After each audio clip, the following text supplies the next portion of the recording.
Okay, so we're very happy to have Chris Kapulkin from University of Western Ontario, and he will be speaking about cubical models of infinity want categories. Thanks so much for the introduction and for the invitation to speak. It's a great pleasure to, I know, should you say, be here. So I wish I could give an in-person talk. At least I have more practice with those, but it is what it is to share the most meaningless statement I've ever heard. And so, yeah, I'm going to be talking about cubical models of infinity want categories, and this is joint work with Brandon Doherty, who's here, and he's a PhD student of mine, and he's on the job market now.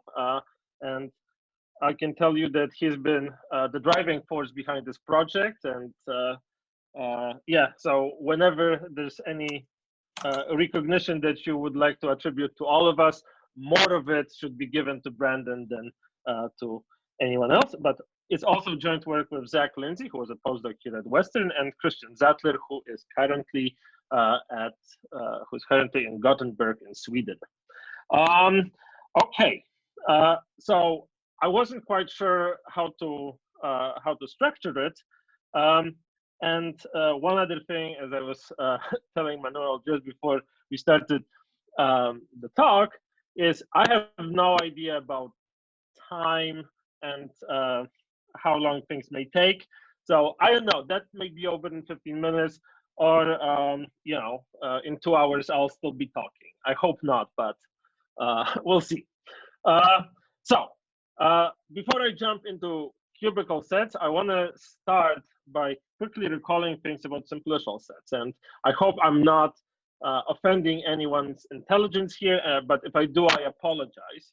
So just a quick reminder, what are simplicial sets?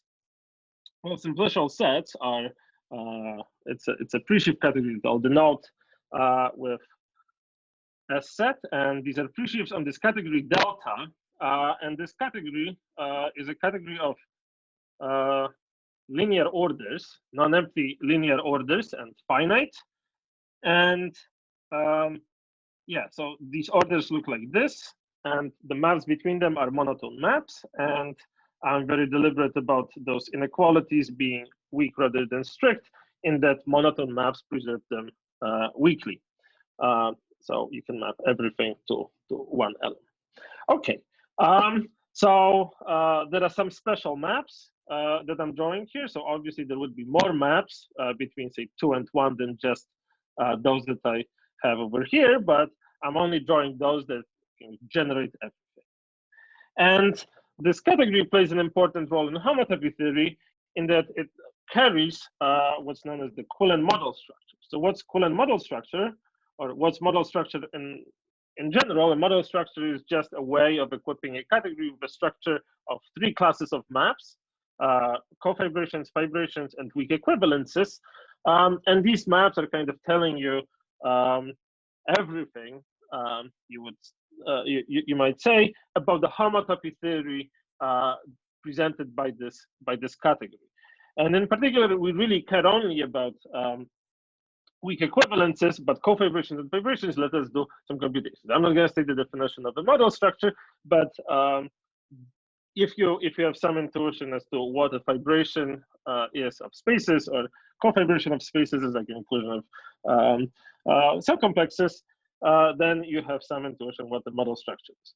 And this result, the Cullen model structure that goes back to the 60s, is kind of the cornerstone of modern homotopy theory. And I will recall it, and I understand that I may be overdoing it, but it's kind of, I want to do it because it's one piece of machinery that we use all the time, but that techniques that go into defining it, we will see them repeated a few more times. So the cofibrations in this model structure are the monomorphisms. And then the fibrant objects are what's known as the concomplexes. And the weak equivalences are weak homotopy equivalences. Okay, so I think monomorphisms I don't need to explain, but I should probably say something about complexes and weak homotopy equivalences just in case. So what does it mean? Oh, and sorry, one other thing is I'm not defining vibrations, I'm defining vibrant objects. This is a subtle point in that sometimes it's very hard to say what are arbitrary vibrations in a model structure on a pre-shift category, but it's possible to say easily what are the vibrant objects, and that's kind of the theme that I'll be following. More generally, it's easier to say what are vibrations between vibrant objects. Yeah, that's going to be the theme. So as probably people know, vibrant objects in this model structure are complexes which are defined by the right lifting properties. So given any map of that form, so here, this fella over here is representable, so that's represented by this object in, and then this lambda nk is the thing that I obtain by taking this representable and removing the interior of the triangle and the face opposite to the kth vertex. And now I'm going to say that X is a complex if that happens for all n and for all k. Okay, so I only require existence. Okay, great. Now, what are weak homotopy equivalences? Well, if you're Quillen, you may say, well, I have a geometric realization function into spaces, and now I'm going to pull back these weak equivalences from topological spaces, but that's not what I'm going to do. I want to define these weak equivalences without ever mentioning any other category. So what I'm going to do is I'm going to start by first defining what an elementary homotopy is between two simplicial maps. So if I have two simplicial maps at G from X to Y, I'm going to define an elementary homotopy between them if, well, I can take the disjoint union of X with X, and I can take X times delta 1. And now here on this disjoint union, I have a map F G going into Y, and this lift over here of this map is what I'm going to call an elementary homotopy. Once I have a notion of elementary homotopy, I can define the notion of a homotopy equivalence. And so what a homotopy equivalence is a map such that there is G from Y to X, such that, well, GF is homotopic to identity on X, and FG is homotopic to identity on Y, in a sense of the homotopy defined above. And this notion is perfectly fine as long as you consider complexes. But in general, this is not sufficient. And so then you need to somehow take this notion of homotopy equivalence and propagate it to all simplicial sets. And the way you're going to do it is by saying that a map F from X to Y is a weak homotopy equivalence if for any complex K, the induced map from, so let's see, it's going to be Y to K to X to K. So this is precomposition with F if this map is a bijection. And those brackets here denote homotopy classes of maps.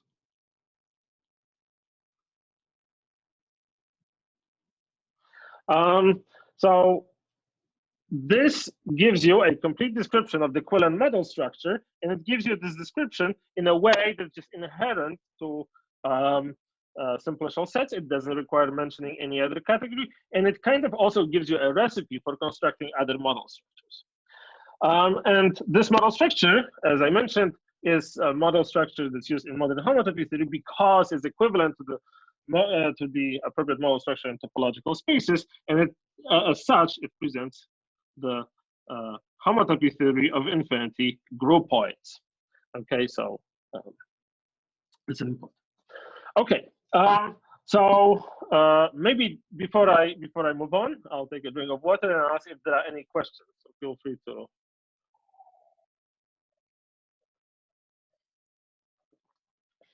Okay. Other than questions, I of course am happy to entertain comments, insults. It's all well deserved. But there's a different model structure on the category of simplicial sets, which is the Joyal model structure. Yeah, let me tell you a little bit about this model structure. So perhaps to no one's surprise, cofibrations will be monomorphisms, because just like on House and D, it's never lupus. In model structures on pre-sheaf categories, cofibrations are always the monomorphisms. But now the fibrant objects will be something called quasi-categories, or if you're Jacob Lurie, you're going to call them just infinity categories, but I kind of want to be precise about this being a model. And then weak equivalences will be what I will call weak categorical equivalences. Categorical equivalences. Okay, and so I'm gonna now try to explain what these things are. And so the first bit of the explanation looks awfully similar to what I gave you just before, right? I just said, well, X is a Kahn complex if it has this right lifting property with respect to those horns, right? But for quasi-categories, what I'm going to do is I'm going to restrict it to only K's that are between 0 and in. Okay, so I'm not including the case of K equal to 0 and K equal to n, and that makes a difference because these horns represent different operations. And the Joyal model structure is intended to model what's known as infinity one categories, some simplicial sets with the notion of composition, but not with notion of invertibility, or not necessarily the notion of invertibility. And if we draw the low dimensional horns 2, 0, 2, 1, and 2, 2, well, what is this horn? This is supposed to be a triangle in which I remove the edge opposite to the 0 vertex. So this, I believe, is going to be that fella. This one, I remove the edge opposite to the second, the first vertex, and finally here I'm going to remove 2, 0, 1. Okay, so if I'm trying to model the idea, so what would I need to fill in this horn? How can I find something here? Well, I would need to invert and then compose. Right? Invert and compose. Here I only compose, and here I would need to first go here, but then compose with the inverse. So what that is telling me is that this horn, this one inverts, this one composes, and this one again inverts. And so this is the reason for the restriction over here, so that for n equal to 2, only k equal to 1 is correct. Okay, and these horns are called inner horns. Okay, so I explained what quasi-categories are. So quasi-categories are simplicial sets with that property. I should now say what it means to be a weak equivalence, a weak categorical equivalence. And I'm just going to run the same machinery again. So the first thing is, what is a homotopy, right? I started before with the notion of homotopy, and I'm going to do the same thing now. Namely, I'm going to say that homotopy from F to G is just a map. It's just a certain extension like that, where I embed this into. But now I need to be more careful about what I embedded into. And so this will be now my H. And I need to tell you what this object J is. So this object J is supposed to be the working invertible arrow. And so it will look like this.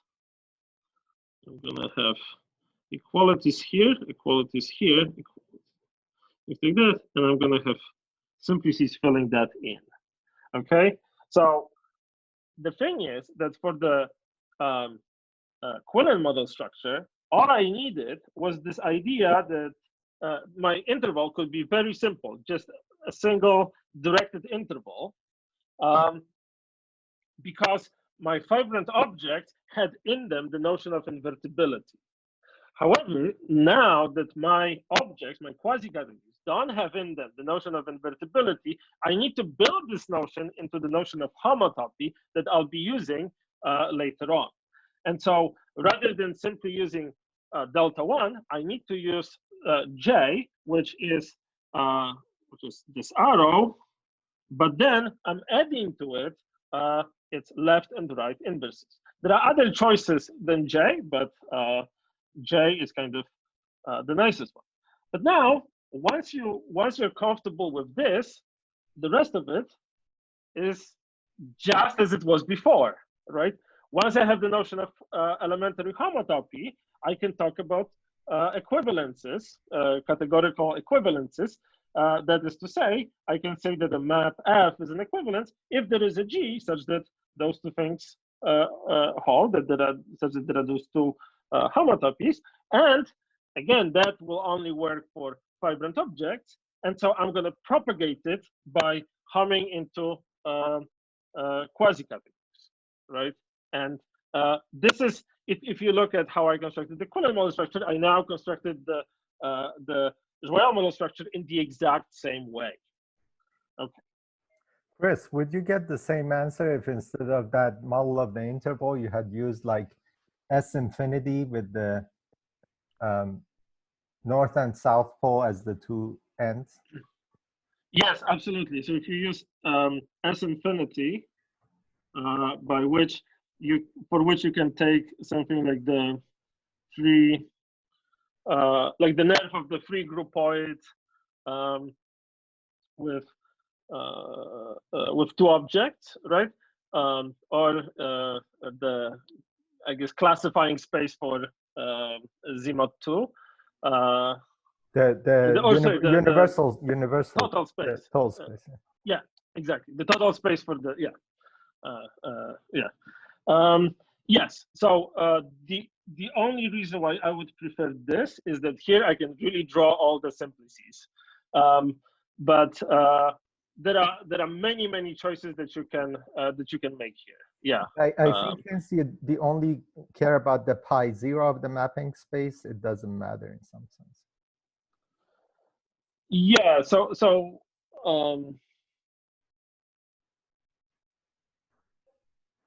yeah. So I think like there's very little that you need.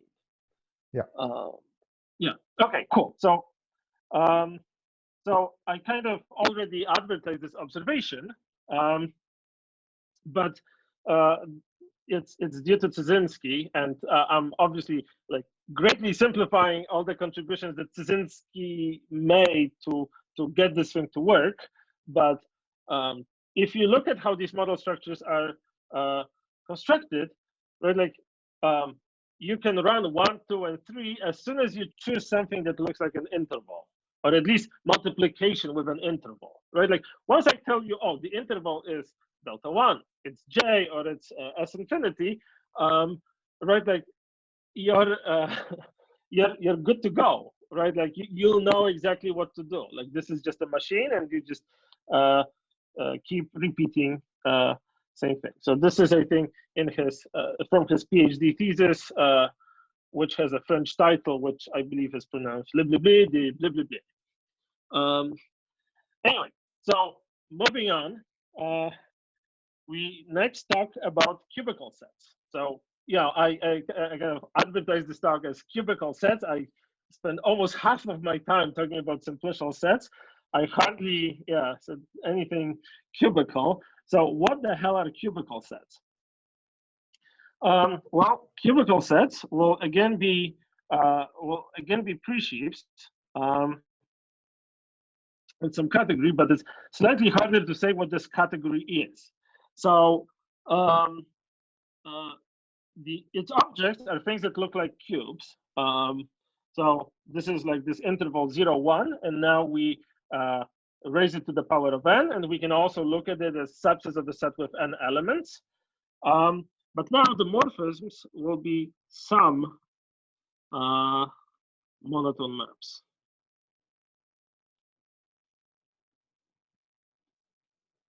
Between these pole sets, right? So in the case of sequential sets, we just took all. But now if we take all, we're gonna get some pretty crappy category. I wrote one paper about this category when we take all monotone maps, and my feeling is never again. Yeah, there is a paper by Manuel and Mahmoud where they made the absolutely right choice for this for this category from the start, and yeah, looking back at things, I certainly realize the mistakes of my youth, you might say. Anyway, so what are the maps in this category? Well, they are generated by some special classes, and so the first class is we want to be able to take face maps. So what does it mean? Well, these will be certain maps going from cube n-1 to cube n, or when we take pre-shifts, we will revert it. And it's just obtained by throwing epsilon, which is number 0 or 1, at the ith spot. So these things are indexed by numbers between 1 and in, and 0 and 1. And if I draw here a nice cube, what I'm gonna get, okay, let's just draw it.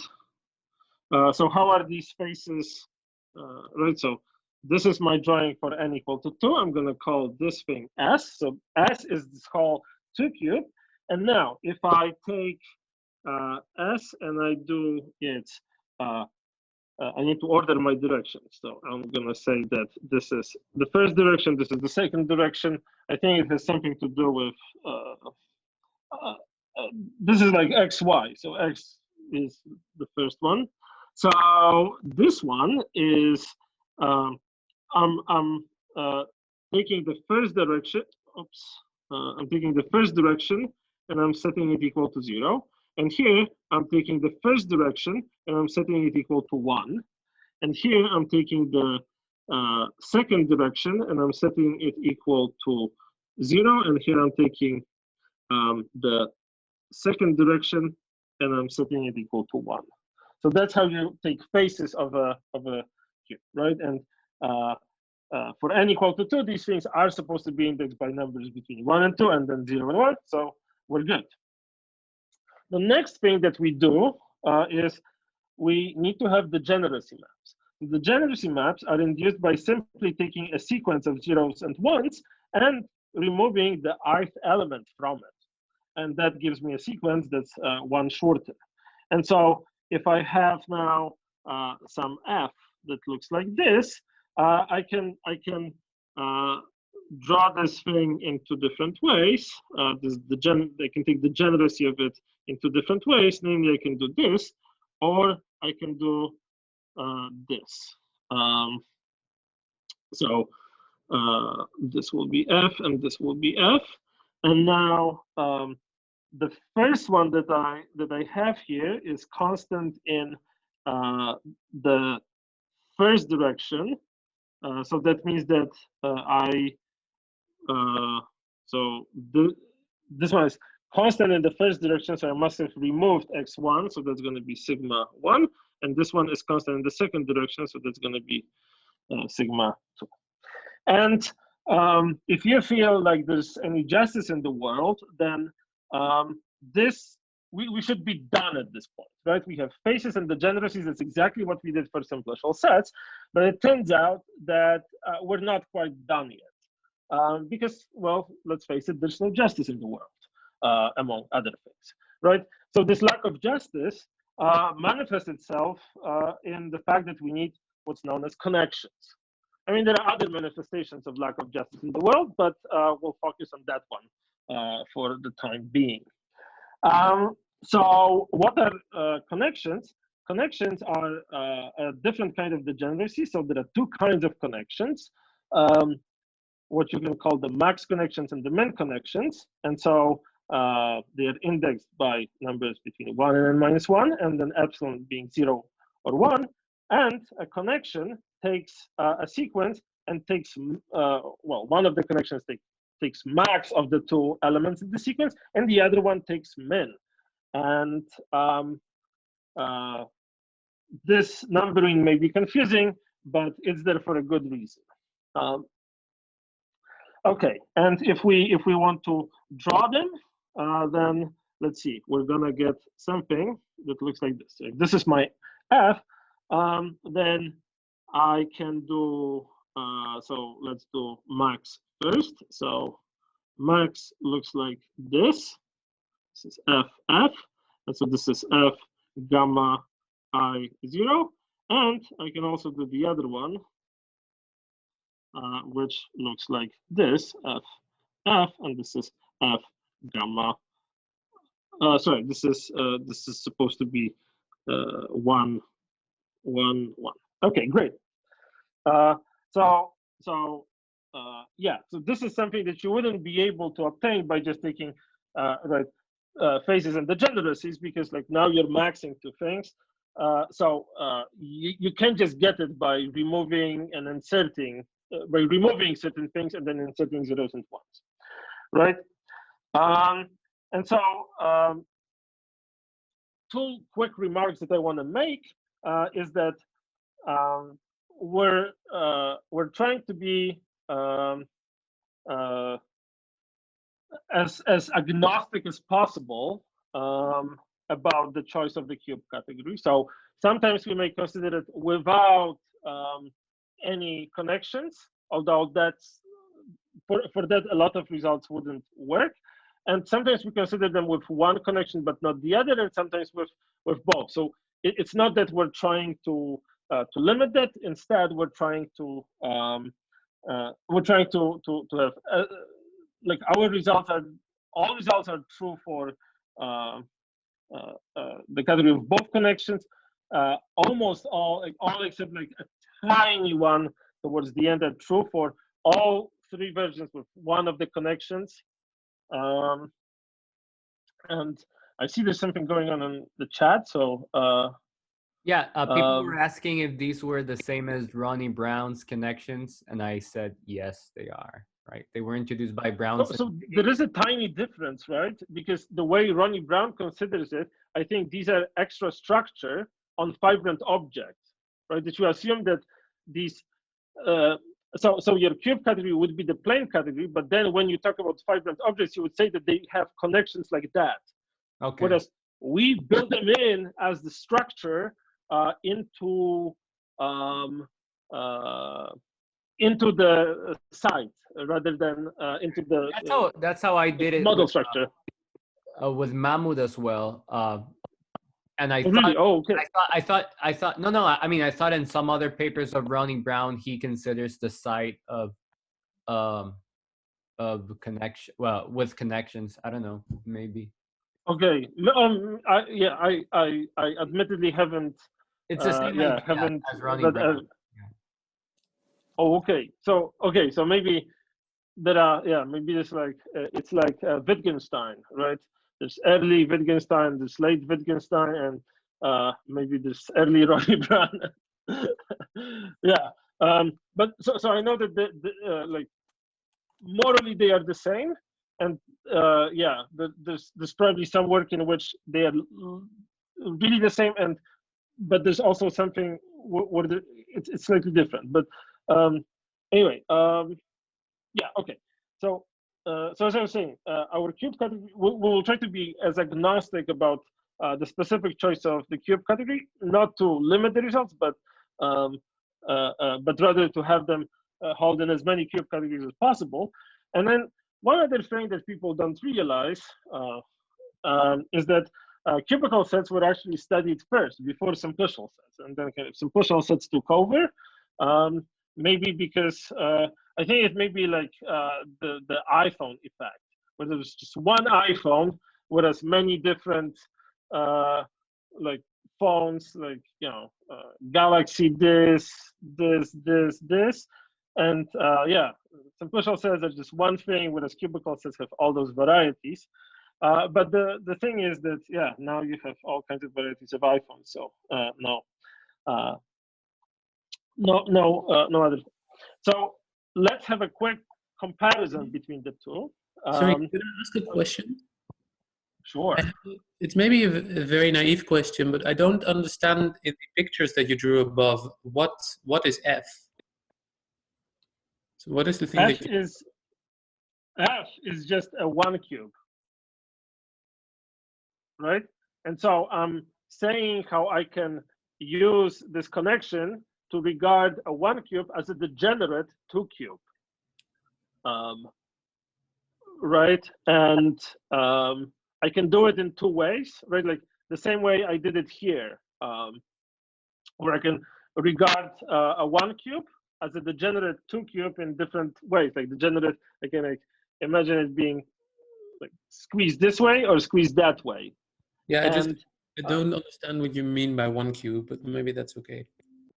A one cube is like a one cube is, well, so a cubicle set is a presheaf on this category, and in particular, I should so a one cube, right? Like that would be an element in X of 1 to the first. And then when you write F sigma, you mean sort of the sigma pullback of F.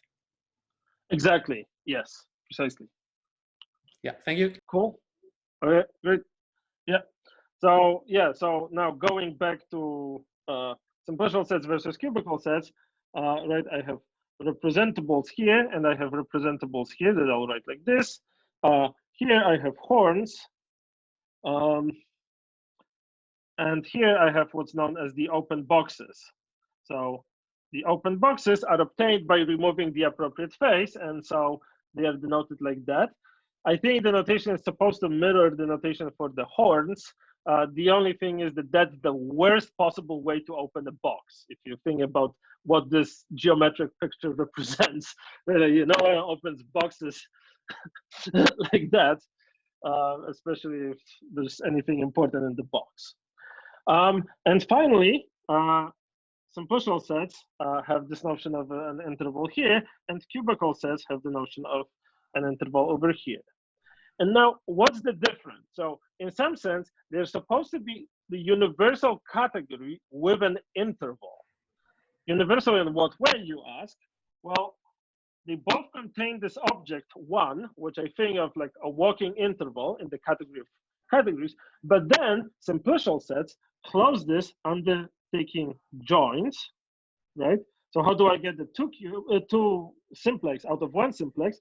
I take the join with the 0, with the point, right? That's how you get 2 out of 1, and how you get all higher ends out of it. Whereas cubicle sets are closing the interval under products. How do I get the square out of a point? I just take the product of this interval with itself. So it's it kind of tells you which framework would be more convenient for which application. If something that you're doing has something to do with products, you will probably use cubicle sets. Whereas if something that you're doing has something to do with joins, you're going to use simplicial sets. That's essentially the thinking behind it. Chris, just so that I have a picture, when n equals 2, do you have 4 horns? Exactly, yeah. So you can remove each of those 4, right? So the horns would be, or the 4 open boxes would be. I'm just gonna draw them without any regard for numbering. I have a picture coming up of them but yeah, that's precisely, these are precisely the 4 open boxes in dimension 2, right? So okay, so does that answer your question? Cool. Okay. So now the thing is that even though I advertise cubicle sets for this product thing, the product, the categorical product of cubicle sets is not particularly well behaved. And one way in which it is not well behaved is that I don't have the one isomorphism I would care about. And there's kind of infinitely many more that I would still care about, but this is not true. And why is that not true? Well, one way to see it is that this thing has a symmetry map, which this thing doesn't. And why doesn't it have a symmetry map, the one on the right? Well, because rather than taking all monotone maps, we removed from the box category, from the cube category, the map that would be the symmetry, that would witness this thing, right? So now we lost this this one desirable property. Chris, have you defined what product is? This is no. So I'm taking categorical product, right? So I have the product in any category. So so here I'm just a universal thing with projections such that if you map to both components, you get the but so since I don't have that, I need a better product, right? And so I'm gonna now define what it is. Like I'm gonna define a better product, the product that does the thing that I wanted to do. Good. Okay. Yeah. Then okay. Let's talk about the geometric product. I realize like I'm 4 slides in, and so I'm just gonna do it by hand in a way. So what do I want my product to do? Well, I want it to take 1 to the power m, 1 to the power n, to 1 to the power m plus n. It's supposed to do the thing that the categorical product doesn't do. And now I'm going to embed it by Yoneda into cubicle sets. And this is via Yoneda in C set times C set. And you can take the left hand extension here, and that's going to be the geometric product. So in a way, you're taking the n cubes of the geometric product will be all possible ways of writing, right, like n as I plus j, and then taking product, taking like an I cell in, or an I cube in X and a j cube in Y. And so with all that said, Szynski then defines a model structure in the category of cubicle sets by saying that we're going to have cofibrations being monomorphisms.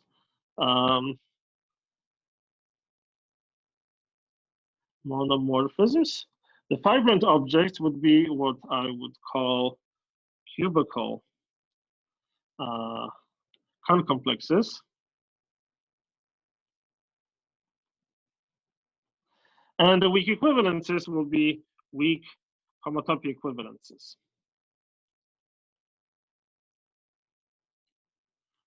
And so if you believe in the analogies that I was trying to draw, you're not going to be surprised that a cubical concomplex is just the same thing that we had for concomplexes, but now with open boxes replacing horns, right?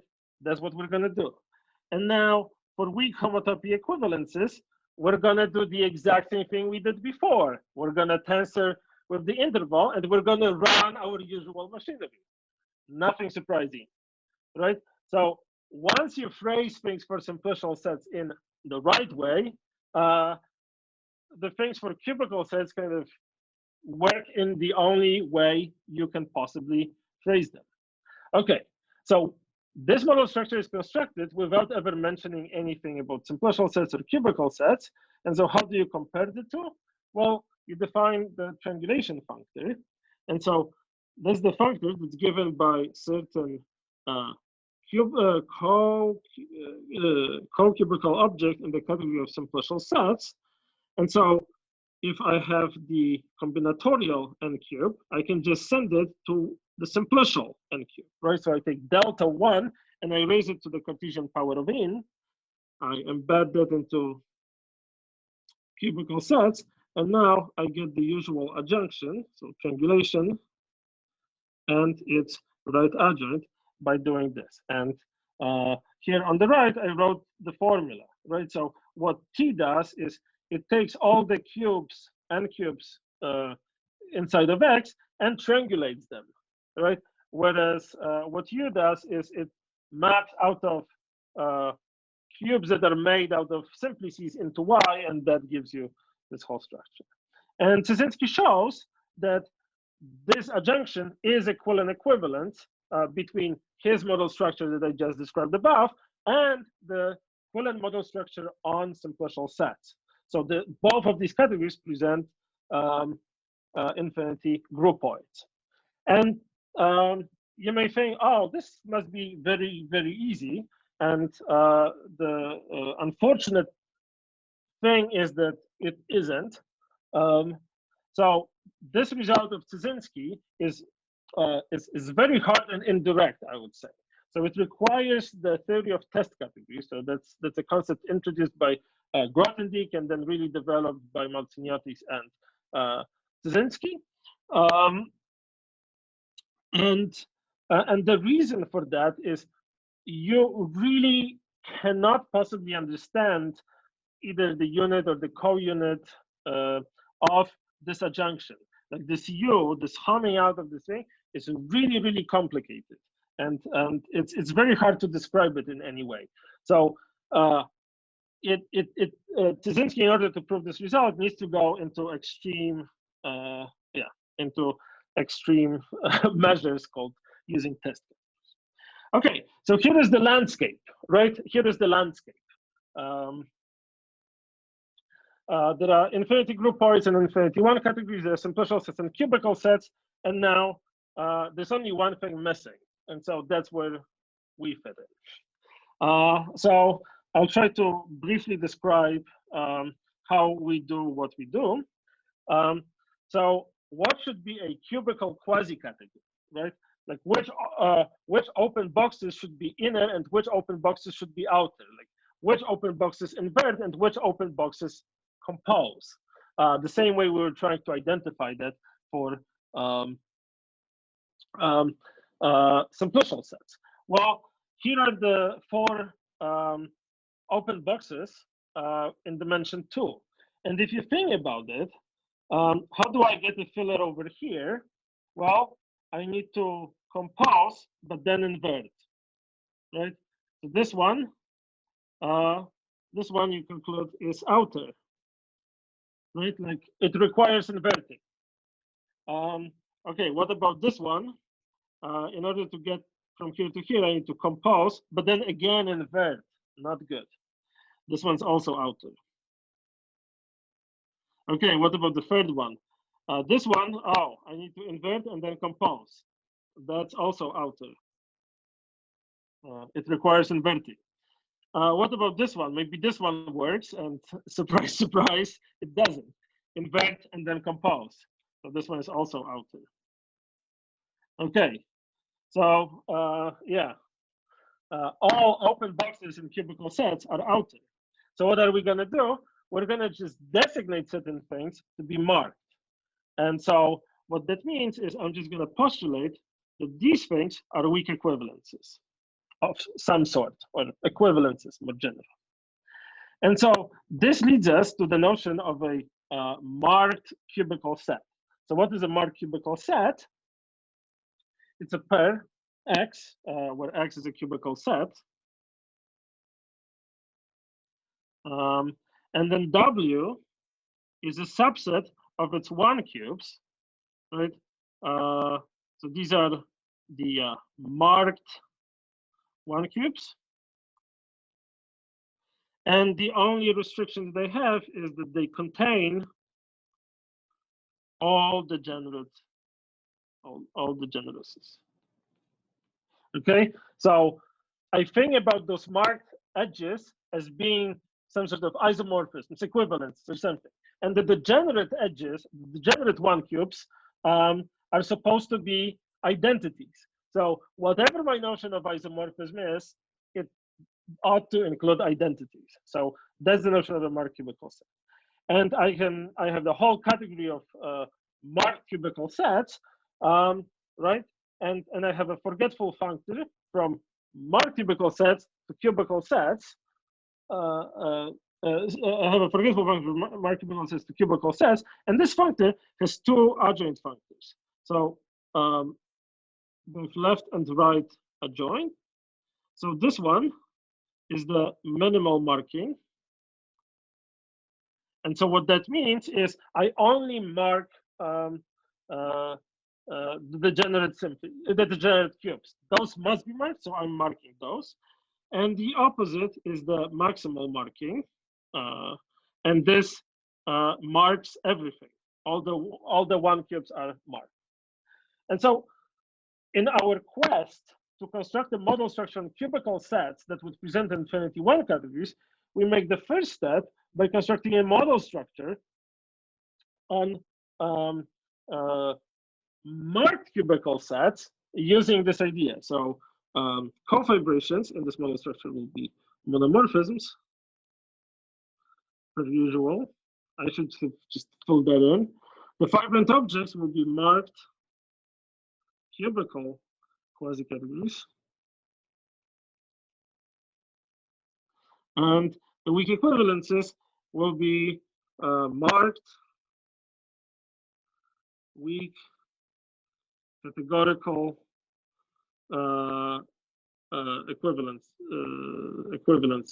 I think I already said weak. Okay, great. So what is a marked cubical quasi-category? Well, it will be given by the right-lifting property with respect to a couple of things.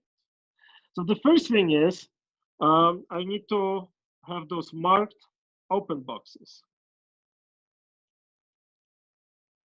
Right, so an marked open box is an open box where, for instance, I do something like this, where I designate something as an equivalence.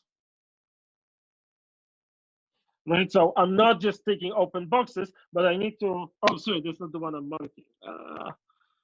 Oh, no, isn't that embarrassing? I need to be marking that one in order to, okay, good. So I need to designate something to be marked in order for me to know that I can invent. The next thing is I need to make sure that everything that my quasi-category sees as invertible is indeed invertible.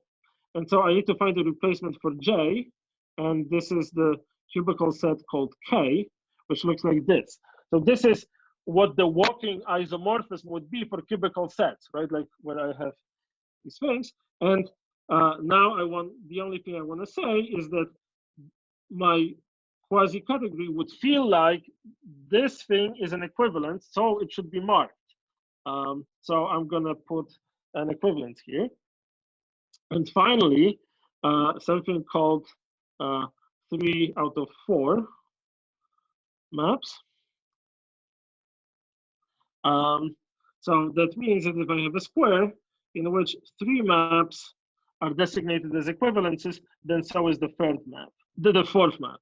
So all maps are equivalences. There are 4 of these, depending on the thing that you don't mark. Now, actually, this one for fibrant objects follows, but it's worth including it because it doesn't follow for fibrations between fibrant objects. Chris, can and I now, I have a sure, question. yeah. I think I didn't follow this second thing you were explaining in the middle. Yeah, you're saying, were you like describing the analog of J? Yes, yeah. Okay, so I mean, I was expecting to hear something like, it's the one cube with that unique cube marked. Why is it wrong? My intuition. No. So what I'm trying. So if you're like, let me call this thing K. Mm-hmm. And so there is this inclusion, right? Oh, okay. As the main arrow, right? And that is supposed to be the same as the inclusion of that into J. right? Oh, I see. And now what I'm saying here is like a map from K into my my cubical quasi-category essentially means that I'm choosing an invertible arrow in it because I have a left inverse and a right inverse, right? Like this is these two degeneracies over there. And what I want to make sure is that if my quasi-category feels like this ought to be an equivalence, I need to mark it, right? The markings match exactly with what, you know, morally is an equivalence in the sense of having inverses. So that's the okay. Chris, I just want to make sure I'm understanding. I was imagining that you would say X is a marked cubical quasi-category if the map from X to a point satisfies left lifting property with respect to these things. So it should be right lifting property because you put these things on the left, and so it has the right lifting property, right? Like you have a right lifting property if you lift on the But you're considering the map from, you're saying the map to X to a point has these lift properties. Yes. So you put the map from X to a point on the right, you put these maps vertically on the left, and then you ask for the diagonal, right? Okay, great.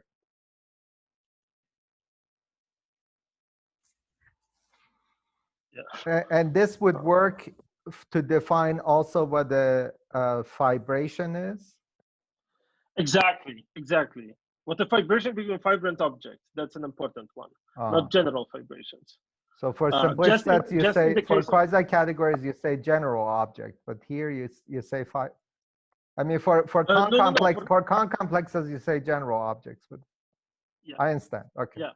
Very good. So so that's the same kind of problem that you have with quasi-categories and complexes. Simplicial sets, right? Like I understand. Okay, good.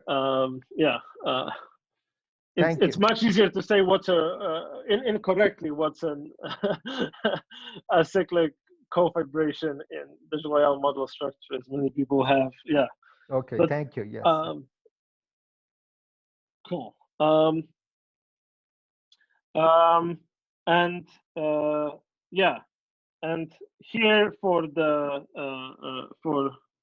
this thing, I can just run the usual machinery to tell you what the cubicle to tell you what weak marked categorical equivalences are. Oh my God, so many adjectives. We need to start losing some. That's coming. I just run the usual machinery, right? So homotopy equivalences, weak homotopy equivalences, by taking the interval and marking the edge. Okay, and once I define that, I can now transfer the model structure from marked cubicle sets to cubicle sets by declaring F to be a cofibration if F flat is a cofibration. Right, so I have a model structure in the target category. I'm going to pull it back, and I'm pulling back along a left adjunct. So I'll be doing this. And now fibrations, I don't get to choose because now they need to be defined by the right lifting property with respect to whatever became cofibrations and weak equivalences. Right, like that's I have no choice. So now I have a model structure on cubicle sets, and the thing is, you can actually skip the whole marking stuff and construct this model structure directly using this machinery. But this is not a very good idea because for one thing, the smart model structure is actually slightly more interesting than the model structure without markings. But also because in the process of constructing it, I actually learned a lot about this model structure. So it's not just in a way, once Szynski came along, like we know how to construct model structures in appreciative categories, and like, oh, great. But like the difficult part always is to analyze these model structures. And what I'm claiming is by doing things in this way, we really understand this model structure very well. Okay. But now the big question is, how do we compare this model structure with the Joyal model structure, right? Like,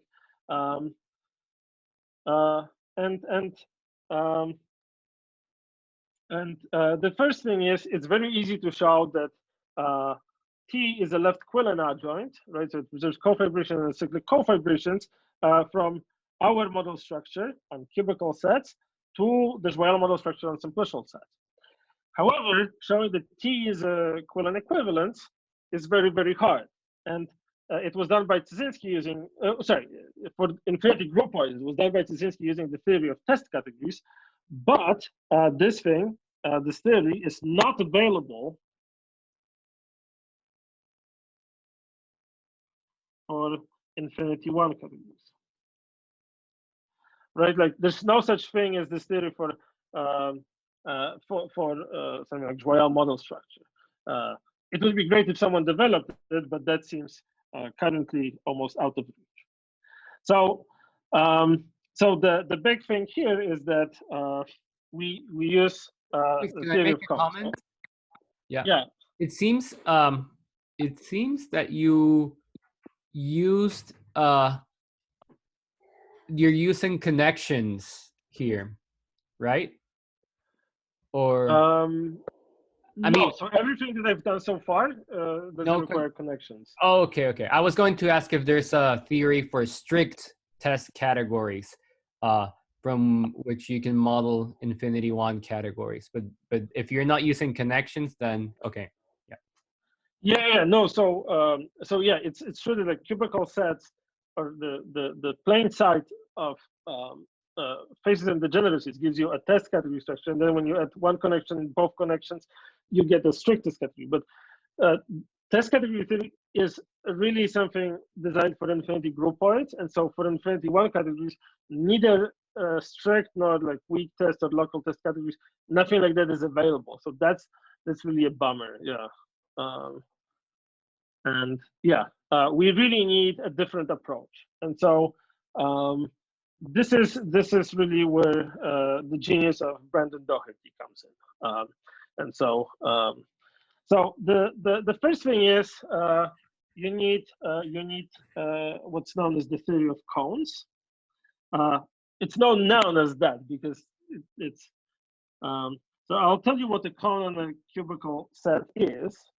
So Chris, when you say this theory is not available, do you suspect that this is an equivalence, or you know that it's not, or you don't know that it's not? But no, so I'll sketch the proof for you that it is an equivalence, but I'm saying that the theory of test categories cannot be used to prove it, right? Like the way Cieszynski proves it, he constructs like a much bigger theory that can be applied to a lot of different settings, and then this is one of the small results that follow. But like, it's very hard to understand why that would even be true. Yeah. And so, but the upshot is that it is true. It is an equivalent. The upshot would be that it is an equivalence. Right. So if you had such a theory, it would be. But I'm going to describe an alternative proof that that it is an equivalence, right? Which is our proof, right? Like, okay, thank you. We cannot just delegate it to Cieszynski. Excellent. Yeah. So a cone on a cubicle set X is just this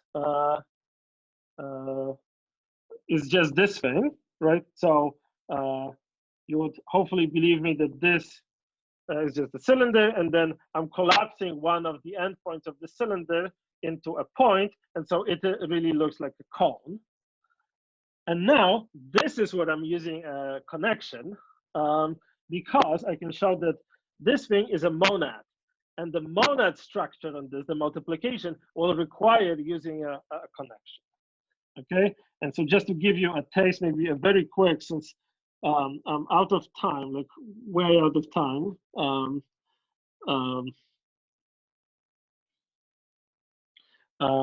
Of what those things look like. Like this would be a cone on the on the interval, this would look like the cone on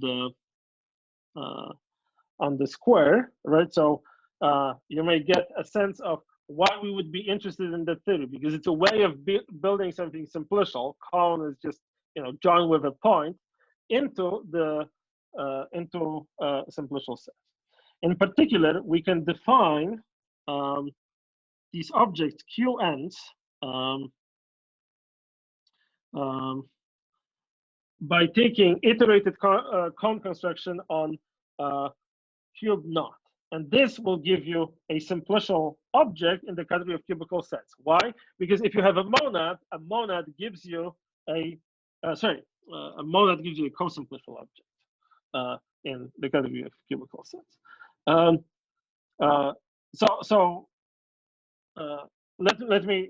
me try to draw low-dimensional those low-dimensional cubes, those low-dimensional simplices encoded as cubes. So for the point, I just apply the cone construction 0 times.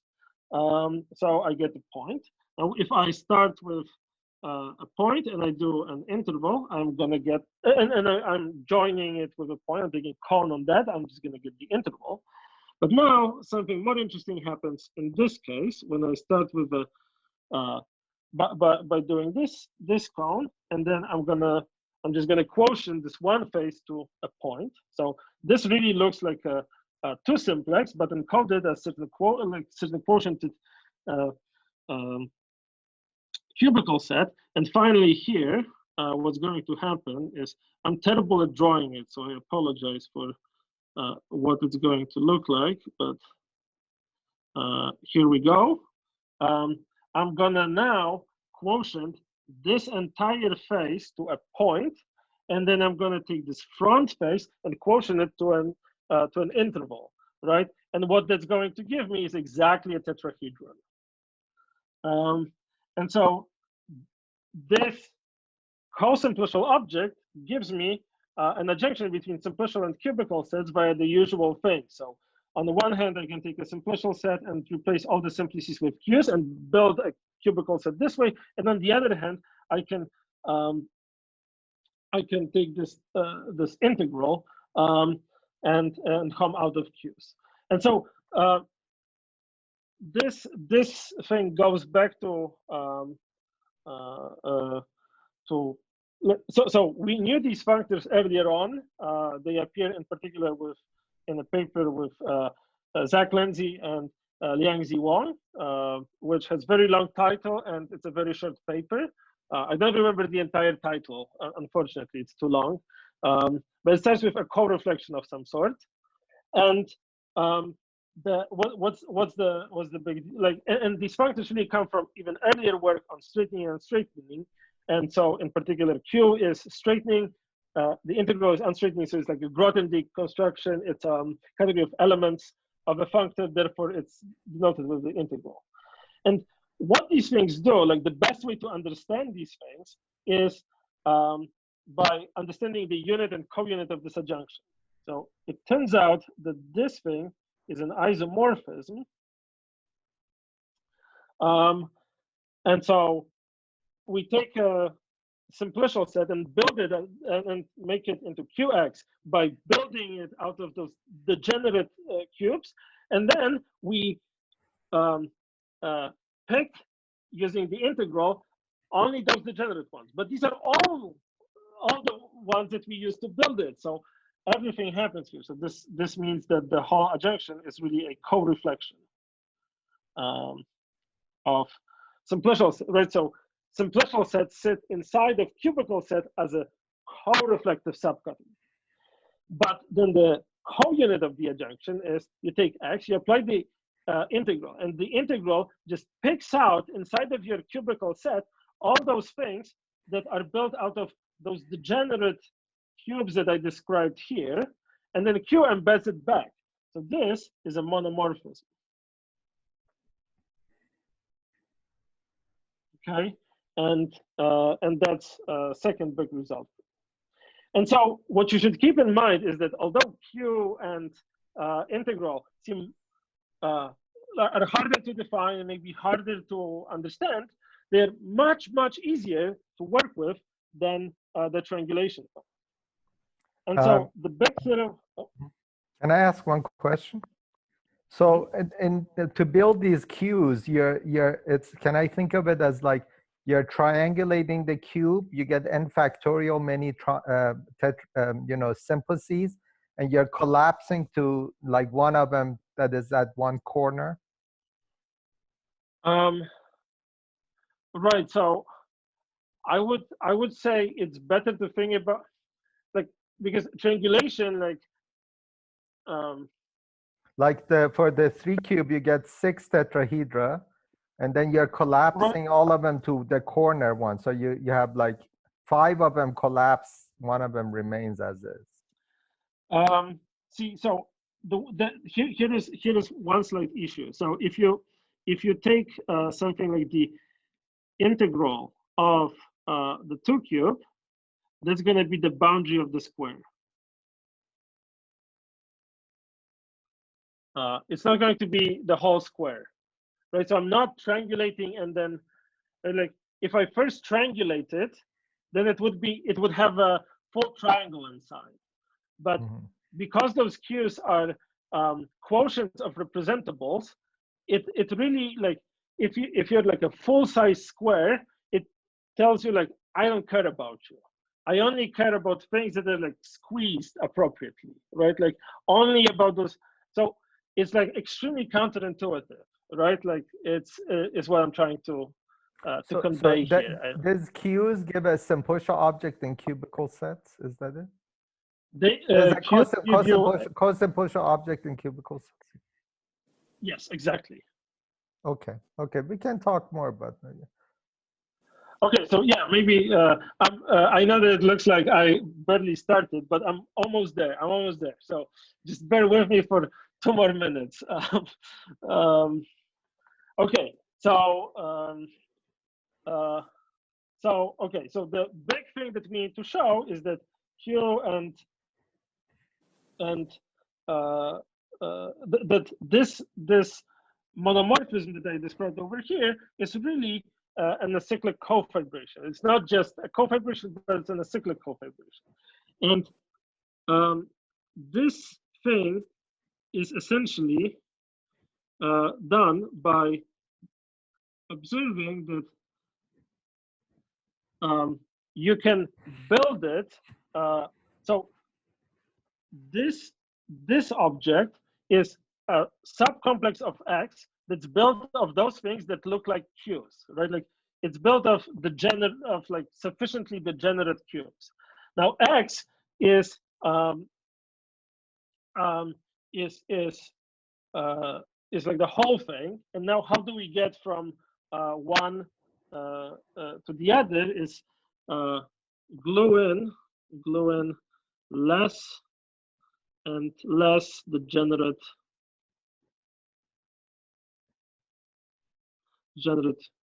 cubes, and the scoring here scored by how honey they look. So essentially, those Qs are very, very, very degenerate, and there could be things that are not degenerate at all, like a square is not degenerate at all. And so you need to like build everything out of those degenerate ones, and you need to have some way of doing it. And that's exactly, so I'm just gonna say, these 3 lines take like over 50 pages in the paper. So like, let's be clear, there's a lot of heavy combinatorics that goes into that. It's not like, oh yeah, just do this. And we had failed approaches that like we tried to do combinatorics, we would spend like 4 months and 40 pages, and then the last case would fall apart. So I don't want to say, oh, just do this. Everyone could have thought of that. Like that really takes Brandon Doherty to do. Okay, and so maybe I'll skip this. So the next thing is that this is T and Q are mutual inverses, and I'll just say that this comes down to T being morphism of isomorphism of monads. I don't want to go into the details of that, and that you can build cones on simplicial sets in two different ways, using the analog of the procedure I described, or by taking joins. So yeah, T and Q are then derived inverses, and they end up being both equivalences between the two model structures. And so one application of this result is a convenient notion of a mapping space for for cubical quasi-categories, which I can define. Let me just briefly tell you what it is. So the n cubes in this mapping space in a cubical quasi-category are those things that look like this. Sorry, I'll be very quick here. So it's very easy to construct a mapping space, and unlike the simplicial mapping space, which is just the left kind and the right kind, this one is non-partisan and really kind of incorporates both sides to it. Is composition strictly associative here? Composition. Now that you have, in the simplicial case, if you use left and right, you don't get a simplicial category right away because the composition is not strict. Right. So I don't think we can get strict composition. So you do need like Brandon should answer this question. Yeah, you do need like an adjoint of the nerve functor in order to make this work, and I guess you can do it. Yeah. Yeah, so this is Brandon's area of expertise. So I'll defer this question to him. But maybe since I'm at the very last slide, let me just finish this up, and then I'll let Brandon answer that in more detail than I possibly can. And so one thing is X is a cubical quasi-category. Then this mapping space is a concomplex as you would expect, and you can show that. Map between cubical quasi-categories is an equivalence in our model structure if and only if the map on homotopy categories is an equivalence of categories of cats, and the induced map on mapping spaces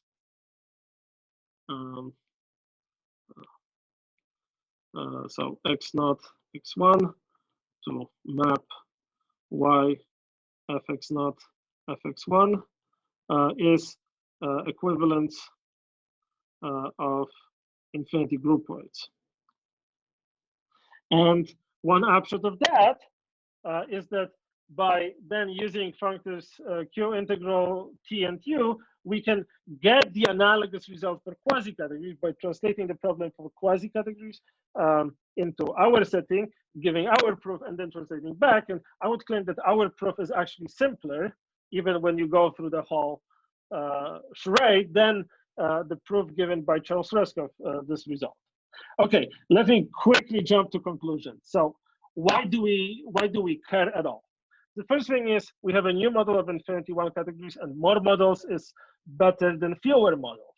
Right? This model is particularly good when we want to talk about mapping spaces. We can prove things more easily, and we can, in fact, apply our results to mapping spaces in quasi-categories and prove in a way stronger results.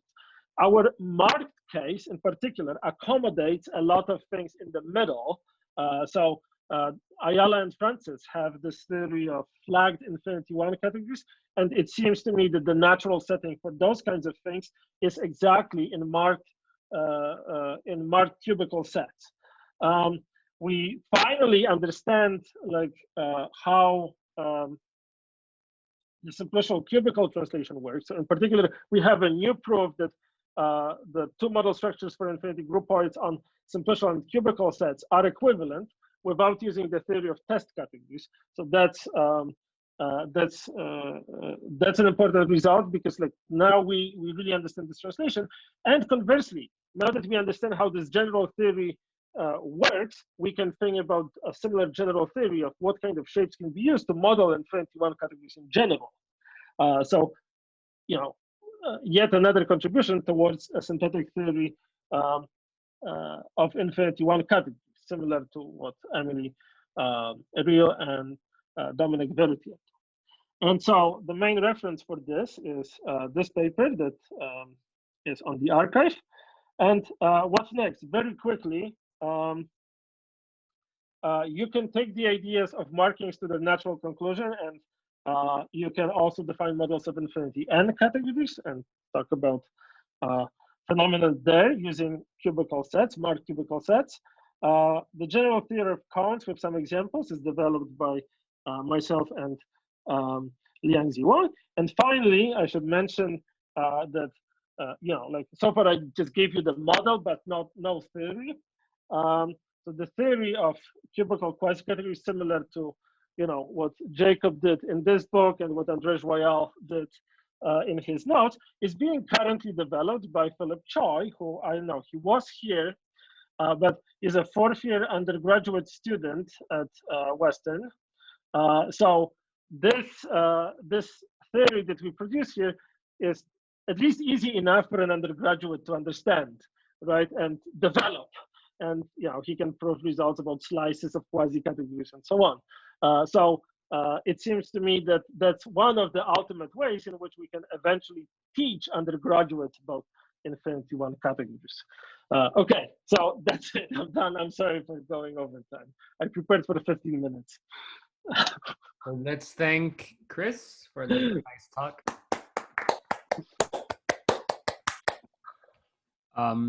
So I'm gonna stop the recording.